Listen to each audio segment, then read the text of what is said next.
Hello friends, welcome to our channel. ఇక big boss season 9 promo చూసే ఉంటారు అందరూ. ఇక ఈ ప్రోమోలో చూస్తే నాగార్జున సార్ అంటారు, ఈ హౌస్ మేట్స్లో మీకు ఎవరితోటన్నా బిట్టర్ మూమెంట్ ఉందా? ఉంటే ఈ బిట్టర్ లడ్డు తీసి వాళ్ళకి ఇవ్వండి, వాళ్ళు ఆ లడ్డుని తినాలి అని చెప్తారు నాగార్జున సార్.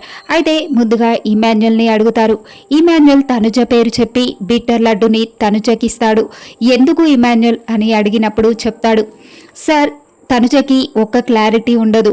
ఒక్కసారి ఒక మాట మాట్లాడుతుంది, ఇంకోసారి ఇంకో మాట మాట్లాడుతుంది. ఆమె గేమ్ పైన ఆమె పైన ఒక క్లారిటీ అనేది ఉండదు. ఆ క్లారిటీ ఎక్కడో మిస్ అవుతుంది అని అనిపిస్తుంది సార్. ఇక కొన్ని విషయాలకు వస్తే గేమ్ దగ్గర కానీ లేదంటే పర్సనల్గా ఇలా కూర్చున్నప్పుడు కానీ కొన్ని విషయాల్లో చాలా రియాక్ట్ అవుతుంది.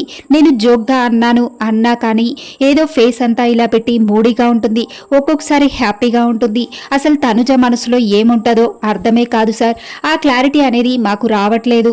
సో తనుజ క్లారిటీగా ఉండి మాకు ఆ క్లారిటీని ఇస్తుంది అని చెప్పేసి ఈ బిటర్ లడ్డుని తనుజకి ఇస్తున్నాను సార్ అంటూ ఇమాన్యుయల్ బిటర్ లడ్డుని తనుజకు ఇస్తాడు.